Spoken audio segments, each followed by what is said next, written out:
SummerSlam 2025 Night 1 review. I'm Will, that's Brandon. We're the Cousins of Destruction Wrestling Podcast. As always, let's cheers. Talk about some wrestling, man. Woo! You know, it's nights like these where I realize there's nothing better in the world than professional wrestling. Amen. To end on something like that, obviously we'll get to what a fantastic night. Just overall, kicks off the weekend. First ever 2-night SummerSlam is full steam ahead. Yeah, and it was great because we got to be joined by all of you guys who stopped by our live stream. So if you have never done it and you want to try it, we do it right here on youtube.com/CodWrestlePod. Come join our live stream, talk to all of us, watch along with us. Let's have some fun. But let's talk about it. Of course, Cardi B would start the show.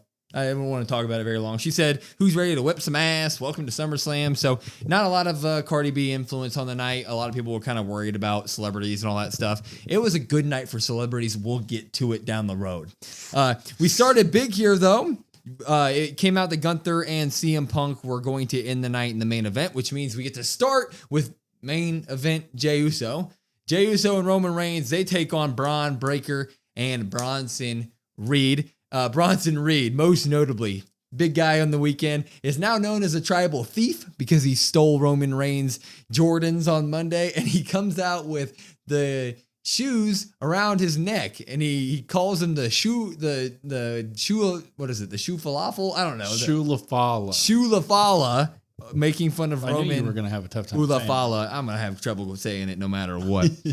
Beginning of the match happens, all hell breaks loose. Braun and Bronson, they don't wait for anything, wait for it to happen. They attack absolutely right away. And then something happens where Roman and Jay, they do get the advantage real quick. And Roman is the first one to kind of call for the encore of the song. So Roman and Jay, after throwing Braun Breaker and Bronson Reed out of the ring, they do a Jay Uso entrance encore song to start the night. I didn't like that very much, so I'm going to give that a artificial drop here. Yeah, I know it doesn't bother you like it does me, but Roman Reigns, I think, just shouldn't. He's serious. He shouldn't be doing the encores. I like it with Jay, but not Roman. That's all I'm going to say about that. Anyway, we get Braun and Bronson Reed dominating Jay Uso for most of this match. There was even this good spot where Braun Breaker has Jay in like a chokehold and is talking smack to Roman. He's sitting there going like, Roman sucks and you should have stayed away. And he's talking smack. So Braun Breaker is just doing the Lord's work here. It's absolutely amazing. We would get the Roman hot tag where he would turn that into a suicide dive. And Roman Reigns just full sented over the top rope, taking out Braun Breaker and Bronson Reed.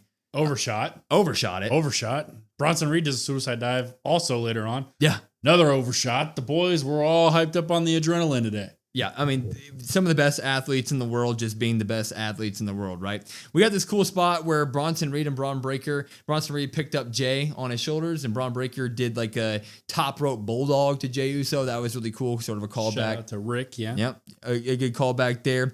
Eventually, though, Roman would spear Braun Breaker through the barricade, and then he would super punch Bronson Reed, and then we get the 1D from Roman Reigns and Jay Uso on to Bronson Reed, but Braun Breaker is able to break the pin up. Eventually, though, we get the build-up where Braun Breaker is in the corner ready to get a spear. He goes to spear Jay Uso, but Roman Reigns pushes Jay out of the way, eats the spear himself, which leads to Jay Uso getting the super kick and getting the splash onto big Bronson Reed, and he gets the pin. 1, 2, 3. Roman Reigns sacrifices himself for Jay Uso. Jay Uso eventually gets the win over Braun Breaker and Bronson Reed. Jay and Roman, they win it all. And I thought it was a phenomenal match to open SummerSlam. Popping the hell out of it. Yeah, I'm going to pop it. They even had some really good notes in there, some really good moments where like Jay's going for the hot tag and then Braun Breaker tackles Jay and Bronson Reed also pulls Roman off the ropes. And it was all just a fun match all around. Everybody looked good here. Bronson was probably the one that I would say didn't look the best, but that's kind of Bronson Reed's MO now at this point. So you look ahead here, and you were the one to point out during the live stream, like, we were still waiting for Roman's apology. When did that happen? When does that come? How does that come about? Well, here is the apology right here. He sacrifices himself in order for him and Jay to get the win here. Jay hits a nice spear, gets the splash. 1, 2, 3. You got Jay Uso getting a win here where Jay's kind of lost some stock in some people's minds, right? With the let's do this again. Let's do the encore, hit my music again. So he gets a win here. Roman Reigns, I mean, it's Roman Reigns. He looked phenomenal. He looked great. Welcome back, Roman. Also, goodbye, Roman, maybe. Bronson Reed is Bronson Reed, so there's not a whole lot there. You kind of knew going into this match he'd be the one to take the pin. And Braun Breaker looked like a stud with a spray tan problem. Yeah, a little bit of a spray tan problem. Mm-hmm. Anyway, the story with Roman and Jay forever, the one thing that people pick at is Roman's never apologized. I think actions speak louder than words. I think that this was a very wrestling thing to do. This, to me, was not just an apology, but Roman proving that he is with Jay. He has his back. He takes the spear. What more can you do in wrestling but then to sacrifice yourself for somebody else? And then it looks really good for Jay to get the kickoff, and really he gets the win in a match where him and Roman Reigns are teamed up. That feels like a big moment. Now, the right decision for us would have been for Braun Breaker and Bronson Reed to get the win, but things happen later tonight, so we don't really need that.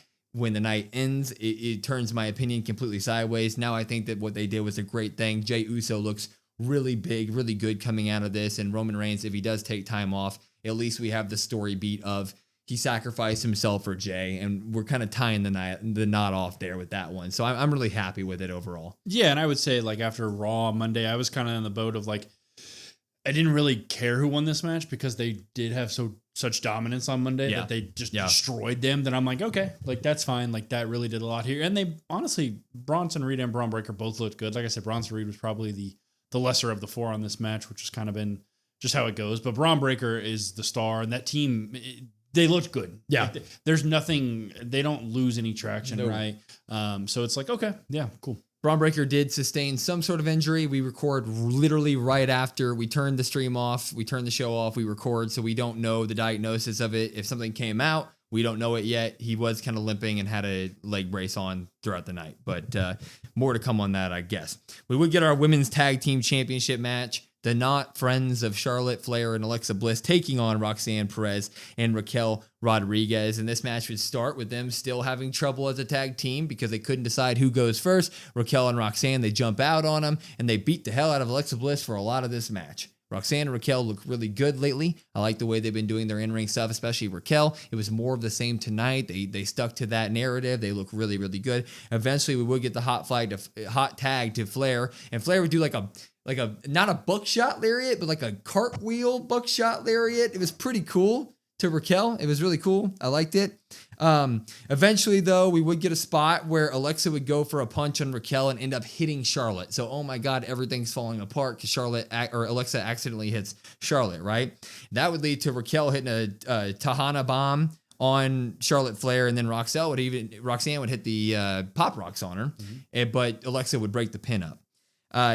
Eventually, though, we get the end spot here, and we think that things are still shaky between the two of them. Alexa has Roxanne in the Sister Abigail, and they have this great camera shot where Charlotte's in the corner, and you see Alexa and Roxanne in frame, right front and center, but in the background you see Charlotte, and she's giving this mean, disgusting look, and it's like, oh my God, is Charlotte going to turn on Alexa here? Is she pissed at Alexa? And she runs at Alexa and ends up kicking Raquel, who's trying to break up the Sister Abigail, right in the face. Alexa Bliss, Sister Abigail to Roxanne. 1, 2, 3. The not so friends of Charlotte Flair and Roxanne and Alexa Bliss are now tag team champions. Couldn't be happier. I love that end spot. Good stuff. We're popping all of it. Yeah, pop it as well. I mean, Raquel and Roxanne looked good. They looked strong even throughout this match. I was like, maybe they don't lose here. That's how good they looked. Charlotte and Alexa, I mean, two of the best women's wrestlers, and you put them on a team,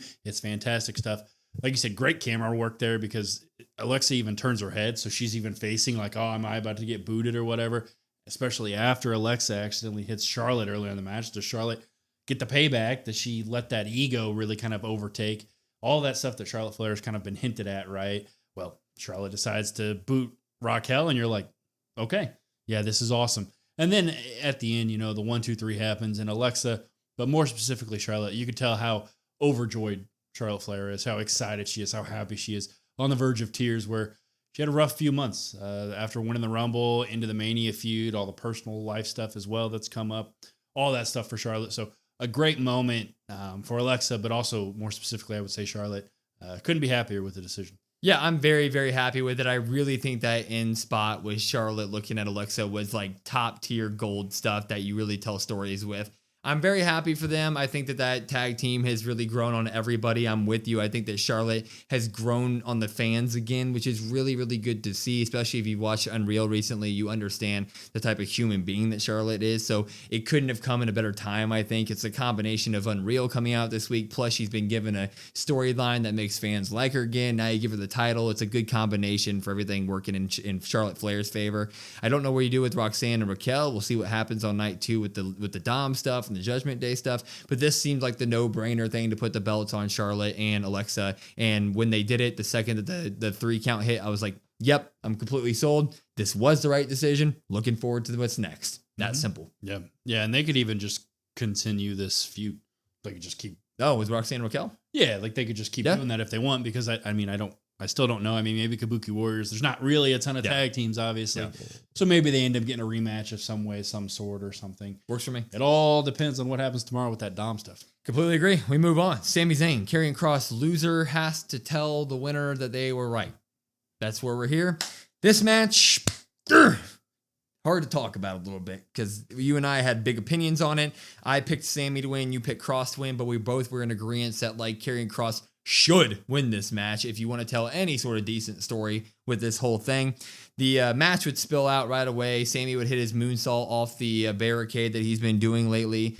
A lot of back and forth. Eventually, Scarlett does grab a lead pipe. She hands it to her husband, Karrion Kross, and she distracts the ref, and he tries to go for the hit on Sami. Sami turns it into a blue thunder bomb, gets the 1-2. And this is where things get interesting. Karrion Kross rolls toward the ropes and distracts the ref. Ow, I'm hurt. Scarlett walks over and hands the lead pipe to Sami Zayn. Things get interesting. Our ears perk up. Our stream, that perks up. Everybody's happy. Everybody's like, oh my God, here we go. Sami Zayn looks at the pipe, looks at Kross, looks at the pipe, spikes the pipe on the outside of the ring. He says, no, I'm not going to be the bad guy and use the pipe. And that doesn't lead to anything in Karrion Kross's favor. Kross gets up, misses a clothesline or something, ends up leading right to a haluva kick by Sami Zayn. 1, 2, 3. Sami Zayn defeats Karrion Kross. They don't do anything tonight on the whole loser has to apologize or admit the winner was right. I don't know anything about that, but this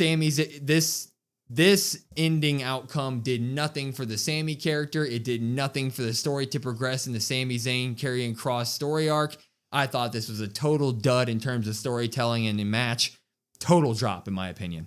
Yeah, this might be this might be the worst part of the night. By far. To be honest. By far. I mean, depends how you feel about the next match, I guess. Okay. But yeah, as somebody that picked Kross, and I understand you were on the same train, like our thought processes were there. You were just like, I can't pick against Sami Zayn, and I agreed. I understood that.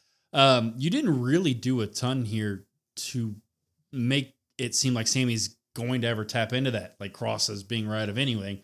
You have him kind of kicking and having, I guess, his foot on like Kross's throat a couple times, like while the ref counts to 5, like, okay, like, yeah, sure, that's heelish stuff. But the big turning point of the match with the pipe, you think, okay, maybe he taps into that. Maybe he tries to attack and maybe the ref stops, like you had mentioned before, or maybe he goes and he swings and he misses or something, right? You have something.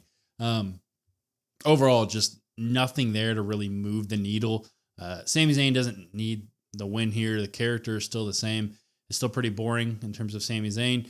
Karrion Kross's character now, it's kind of like, where do you go for Kross even? I know obviously there's rumors about Kross's contract coming up. I would think that with some of the reception he's gotten over the past few months that they would re-sign him. But I mean, all bets are kind of off at this point, right? I don't even know if he would want that, but just something that like I feel like you could have taken a step in the right direction. You could have given reasons to care about Sami at this point and reasons to really care about Kross. Because, I mean, there's not a whole lot of reasons people care about Kross. Like, people are like, yeah, he's great on the mic. He's great at promo guy. Give him something.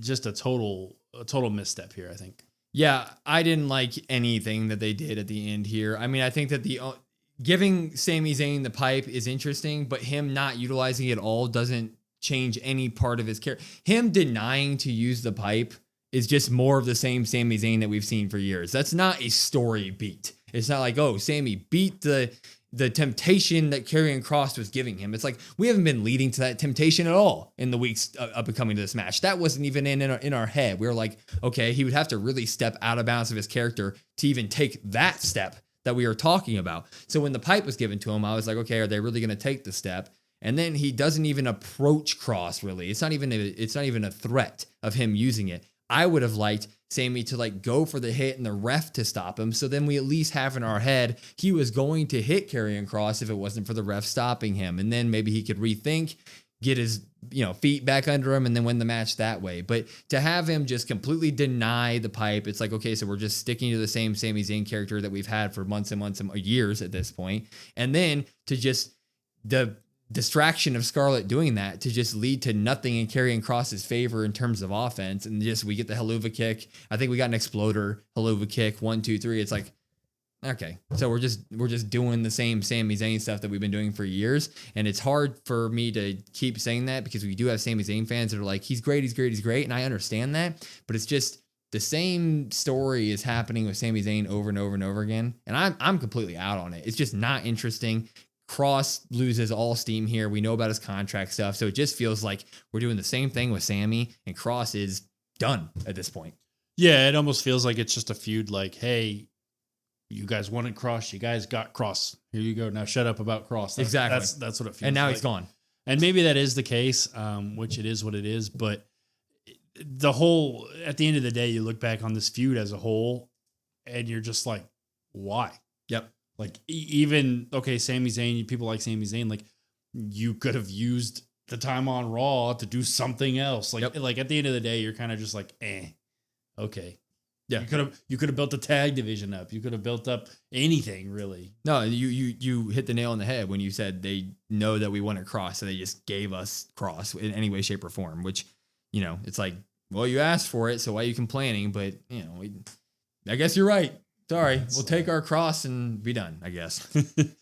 But the last thing before we move on, the Sami Zayn fatigue, I think, is probably, I would say we're not in the minority. I would say there's a lot of people that have the Sami Zayn fatigue. And it's like, what do you do for him to really kind of change his ways a little bit? And this I felt like was such an easy way to get a little bit more interesting.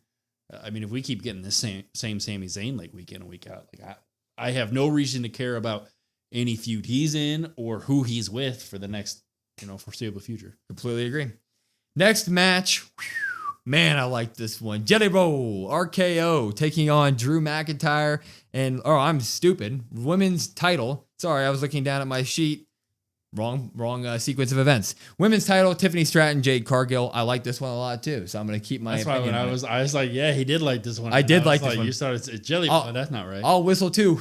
This was a damn good match. I like this one as well. Tiffany Stratton and Jade Cargill. A lot of people were like, we haven't seen much between the two of them. They're both baby faces. What are we going to get? We're going to get a whole lot of chemistry because these two put on an absolute show. It was absolutely great. Jade would kick Tiffany Stratton out of the ring right away, big drop kick, and take her to the outside of the ring. And she's just throwing her off the barricade and everything. Jade looks really, really strong to get this to start the match. But then Tiffany gets in the ring, suicide dives. Big suicide dives tonight, man. Big time suicide dives. They brought it tonight, everybody. Tiff even hit like a beautiful swanton dive and nailed Jade with it. Yeah, swanton. Got the 1-2 on there. No, she didn't even get the 1-2. She kicked that at 1, I believe. So she kicked that at 1. Jade looks great. Jade did her like Eye of the Storm swinging power bomb that she does. Got the 1-2 there. Absolutely great. Tiffany would go for the moonsault, but Jade would get her feet up, and Tiff sold that like she got hit by a shotgun. It was great. We get their foots on the rope during the pin. I mean, this match, the pace was just through the roof. They were killing it. Yeah, I could see some people being a little bit upset about Tiffany with the foot on the rope. Yeah. I can see some people. So it's a little bit of a callback to Jade pin on Asuka to win the Queen of the Ring and how critical people were of that. Yeah, with how she does the roll up. Well, she does it again, and Tiffany is able to get her foot on the rope. You can see what they were going for here. I'm sure people will probably be a little bit critical because why wouldn't they be? Like, people are just overly critical, I think, of Jade. But yeah, I thought it was a nice little spot. Yeah, it was great. Eventually, Jade would get Tiffany to the top rope and go for like a super Jaded. And when she did it, Tiff like rolled it and kind of like pseudo Hurricane Rana'd Jade off the top. And then Tiff would pop right back up to the prettiest moonsault ever. 1, 2, 3. Tiffany shocks, in our opinion, and beats Jade Cargill clean at SummerSlam in a fantastic match. I'm going to pop the hell out of it. I don't know what's next for Tiffany Stratton. I'm shocked that they did this, but the match was so good. I love it. Popping all of it. Yeah, I'm going to pop it as well. Like you said, two women wrestlers here with great chemistry. Yeah. I was a little bit nervous about this match, honestly. Like Tiffany, they mentioned it when she's on her way out. She's only been wrestling for 4 years. I know Jade is also not, the longest tenured wrestler as well. So was very nervous, but you have Jade with like the strong power and you have the athletic background of Tiffany really meshed well together. I was pleasantly surprised with this. Great stuff here. A little bit unsure of the decision to not have Jade win because I was all on board and I love Tiffany Stratton. She's one of my favorites, but to not have Jade win, I felt like that was probably a missed opportunity if I had to say, but at the same time, if we're going to try to be positive and look at it from a positive light, JT in our chat had mentioned it gets you talking about who's next for Tiffany, what's next for Tiffany, who is next, how do you build that division up to where somebody can kind of come in or who kind of comes over. So there's a lot of intrigue and you have maybe more questions now than you would have maybe if Jade won, because if Jade won, right, you're thinking, okay, her versus maybe a Naomi at Clash, or no, I'm sorry, at Crown Jewel, maybe Bianca's waiting in the wings, something like that. So maybe you already have it thought out about, okay, well, here's where the women's division goes for the next X amount of months. So now with Tiffany winning, you have that uncertainty and you have that thought. Like I said, surprised. I definitely would have thought Jade would win, but sometimes it's kind of nice to, I guess, be surprised. Yeah, I mean, I was surprised like crazy. I thought for sure that Jade Cargill was winning this match. I just thought that the buildup of Jade over the past year, really, even through her injury, has been to get her here, to get her to win this, and then we do whatever comes next. When Tiffany won, I wasn't mad. I loved it. I mean, I love Tiffany. I thought that they have chemistry out the wazoo, and they need to do this maybe 2 or 3 more times. They have the chemistry to take this multiple matches. And now it feels like Tiffany Stratton, like right now is when I finally feel like Tiffany is a solidified champion in WWE. Like she had the title defense against Charlotte at Mania, and that was great, and that made me feel like they're taking her seriously. But then after that, we got back to the Nia stuff, and we had like the Trish match at Evolution, which was good, but it felt like, that was just getting Trish onto the card. This felt like a surprising victory that solidified her as WWE's top woman, or one of the top women, and she is the champion to try to beat. And that feels good to have on SmackDown, really. It really does. So I don't expect Jade to be out of the title scene right away. I think that we're going to do more of these matches, and she still may get it down the road. But I like the idea of Tiffany winning here and what the match they had. And now we get to just talk about what's coming next for Tiffy time. And that's all. That's good stuff to be talking about it. So yeah, good. Yeah. I think you touched on it there at the end with the Tiffany stuff. Like Tiffany has shown that like she'll always kind of do the right thing, I guess, right, as the babyface champ. So like I wouldn't be surprised if she comes out on SmackDown and applauds Jade, and you have Jade come out, and then Tiffany's like, hey, we did this once, we tore the house down, let's do it again. Yeah. And maybe you just run it back then, and maybe you get Jade winning there. If that's what we're gonna try to be, I could see her being like, let's do it. And on that note, you already have a fantastic match to refer to out of these two baby faces. So now if you do want to add some attitude or some quote unquote tweener heelish attitude to either of these women, you can do it, because we've seen them at their babyface best, just one-on-one, and we got a clean winner that now you can add some heel tendencies to one of them to add a little spice to the storyline, and then we can get a couple more matches out of it and really establish it as like a heel tweener or heel face sort of feud. So like right now, obviously I would say maybe disappointed in the result, but like trying to think positive long-term wise, like maybe it's not as bad as we think, and maybe it'll, end up. Let me whistle again, because now the match is actually here.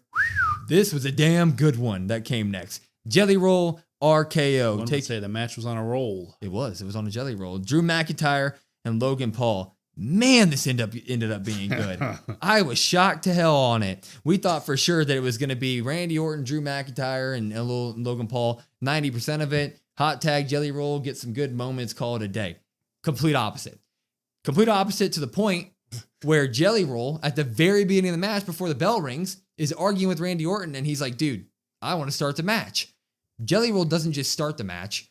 Jelly Roll is working the hot tag for Randy Orton for 70% of this match. Jelly Roll. And he's doing a great job, and most importantly, he is taking the beating of a lifetime from Logan Paul and Drew McIntyre, earning every stripe that you can possibly get in that wrestling ring, because they were laying into him in every way, shape, or form. And it was fantastic, man. Yeah, I know you'd mentioned on our prediction video, coming to this with no expectations and just enjoy it for being a fun match. And I mean, at the end of the day, it just blew everything out of in my wildest dreams, I could not have imagined the match going the way that it did.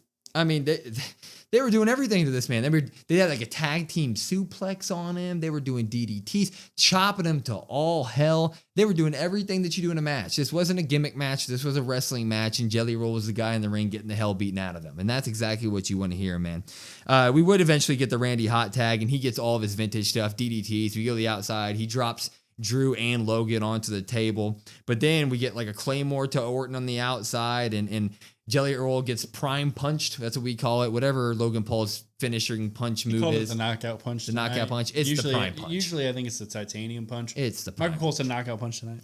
Anyway, spot of the entire night of SummerSlam in terms of wrestling moves.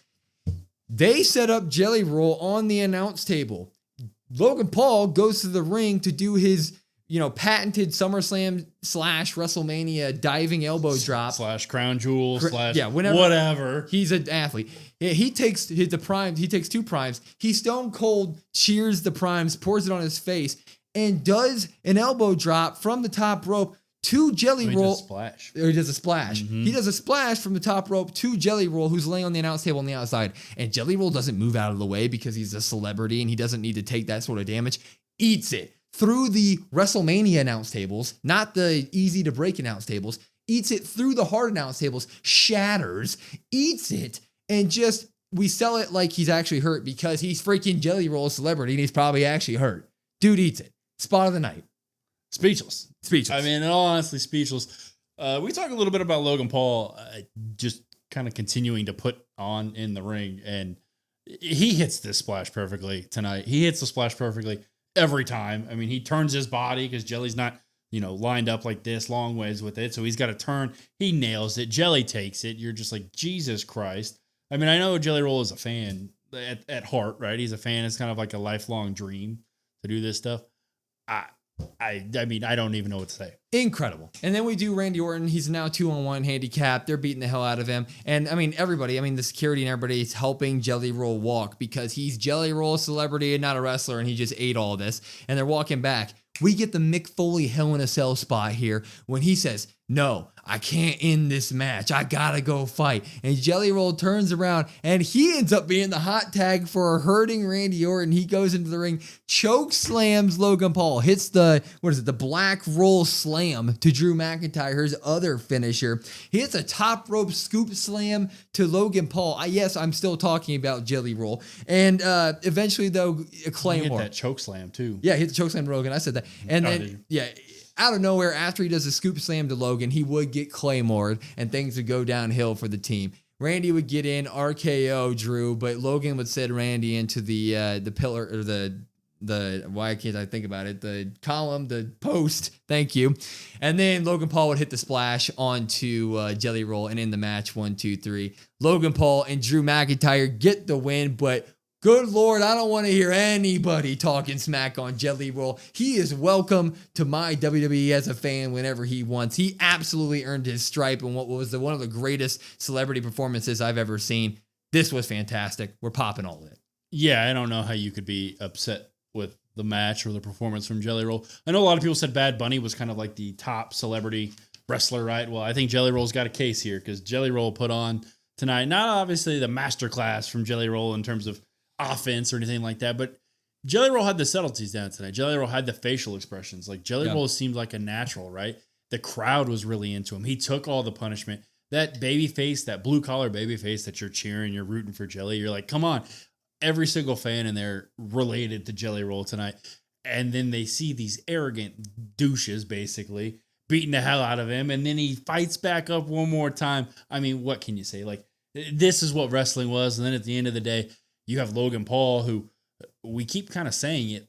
Logan Paul needed some sort of win or some sort of momentum. And I understand it is Jelly Roll at the end of the day. So you're like, well, what does that do?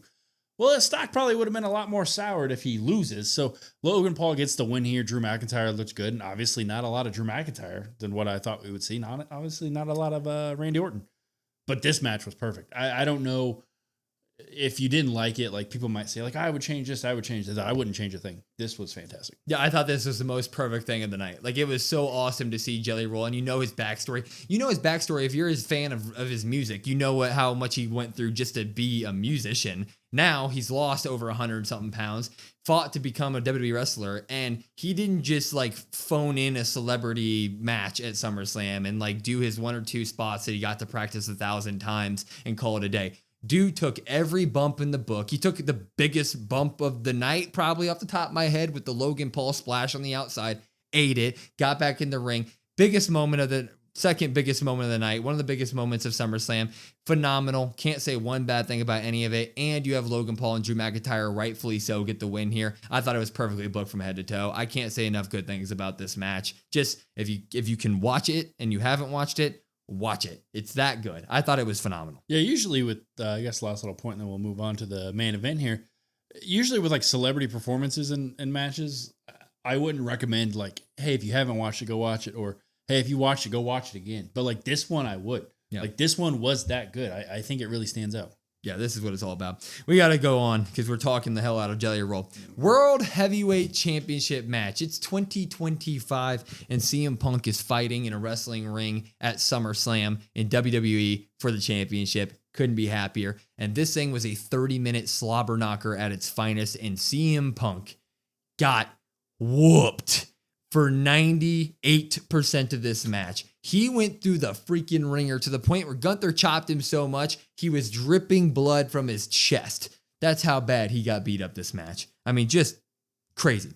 We get 20 minutes into this match of Gunther destroying him. Eventually, we got some really good spots here where like Gunther put a sharpshooter on Punk. Punk reversed the sharpshooter into his own sharpshooter, so that was really cool. Gunther would, though, reverse that into a powerbomb, and then he would powerbomb him again. We got 1-2 ooze there. We got Gunther reversing a GTS into another powerbomb. I mean, CM Punk was just taking absolutely everything here. Eventually, we spill out to the outside, and Gunther is like celebrating his destruction of CM Punk on top of the announce table. Punk takes the leg out. Gunther falls face first, slaps it. And before the event today, we heard these rumors that Gunther's dealing with a nose injury. Well, they booked it here because he fell on his nose, and the next time we saw him, his nose was shattered and he was bleeding everywhere on the face. Crimson mask from Gunther, and Punk went after it. That was Punk's moment.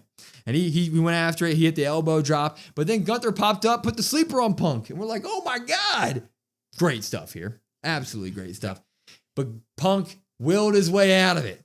Got up. GTS to Gunther. And did Gunther fall over? No. Bloody Gunther sits there like Brandon's doing now and is leaning back, not falling down. Punk's like, what do I got to do? Puts him up on his shoulders one more time. Boom. Another GTS. Hits the mat. 1, 2, 3. CM Punk wins the World Heavyweight Championship in the year 2025. Fantastic match against Gunther. It looks like Gunther's riding off into the sunset for a while from injuries. This was fantastic. We'll start here. Popping it. Yeah, this match, we talked a little bit about the Jelly Roll stuff being perfectly booked. This was also perfectly booked. I mean, you have the big bad bully Gunther just destroying CM Punk. This was one of the times for Gunther that I felt like, okay, I can actually take you seriously as a bully. It's been a while since I've actually felt that.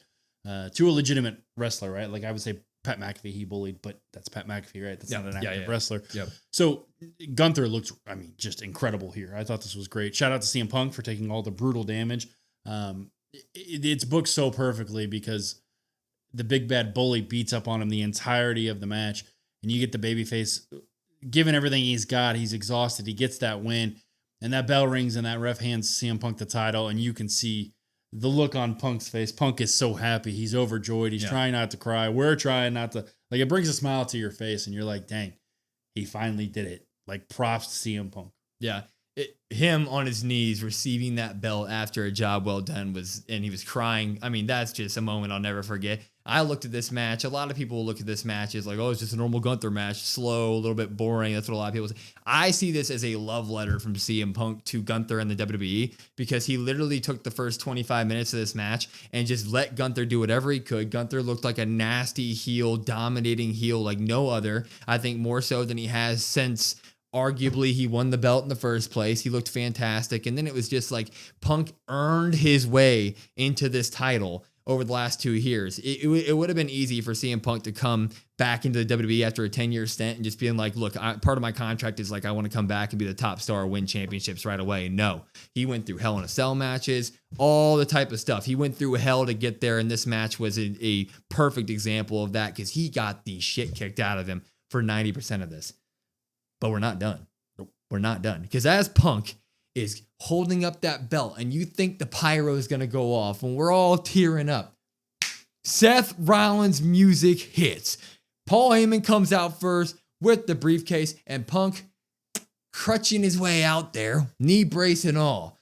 And he's not mic'd up, but we're close enough with the camera where you can hear him, and he says, enjoy it while it lasts. Enjoy it while it lasts. Enjoy it while it lasts. And he turns around, he starts to walk back to the gorilla, throws the crutches to the side. The man's fine. Runs to the ring. He beats the hell out of CM Punk with the briefcase. Gives the briefcase to Jessica Carr. Cashes in. Gives CM Punk a stomp. 1, 2, 3. WWE did it. Seth Rollins was faking the injury the entire time. He cashes in on new world champion CM Punk and becomes the world heavyweight champion at SummerSlam. Pop. Yeah. I don't know how you can't. I mean, come on. So I'll be the first to admit we were wrong. We thought that the injury was real. Yep. So we were wrong. Yep. So all of you guys that thought, hey, this is a work, props to you guys. I'm okay with being wrong, like surprised. And like the moment he throws away the crutches and then he turns around and he starts to undo the knee brace and he runs and you son of a, you did it. How dare you? And Seth Rollins gets his ultimate goal of costing CM Punk that title after everybody was so happy and overjoyed for Punk. That slimy Seth Rollins comes right in and takes that from him. He celebrates with Bronson Reed, Braun Breaker, Paul Heyman. Seth Rollins stands tall. He fooled a lot of us, or maybe not a lot of us, but some of us. Just perfection. I mean, just absolute perfection. Like I said, we were wrong. I was happy to be wrong because of moments like this, you're like, dang, it's nice to be surprised, you know?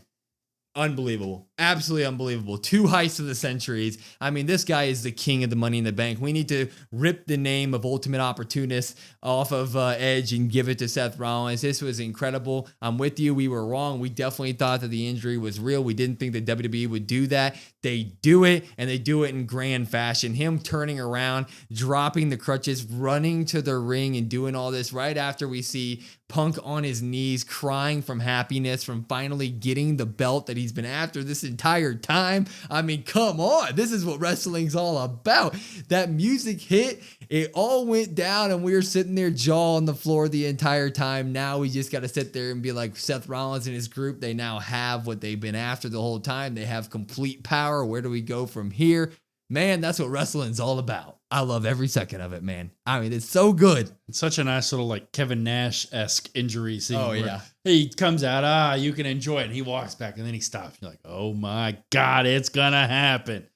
Couldn't be more excited. Couldn't be happier. I mean, this was a hell of a night 1 of SummerSlam. The middle, like I said, the Sami Zayn stuff, worst part of the night.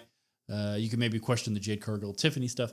Overall, though, I thought WWE did a fantastic job with night 1. Fantastic night 1 of SummerSlam. We gave it 12 pops to only 3 drops. So it was absolutely great. I want to thank everybody who stopped by our live stream again. We had a bunch of donations tonight. That's literally how we do everything here on the stream. So thank you all so much. And if you weren't there tonight, be there tomorrow night for night 2. We got ourselves another live stream for night 2 of SummerSlam, youtube.com/@CODWrestlePod. So be there. And then if you want to catch up on everything else we do, it's @CODWrestlePod, COD WrestlePod on everything else. We have a link tree in our bio. It'll take you to our social medias. All of our TikToks will have live reactions from SummerSlam that happened tonight. So be there for that.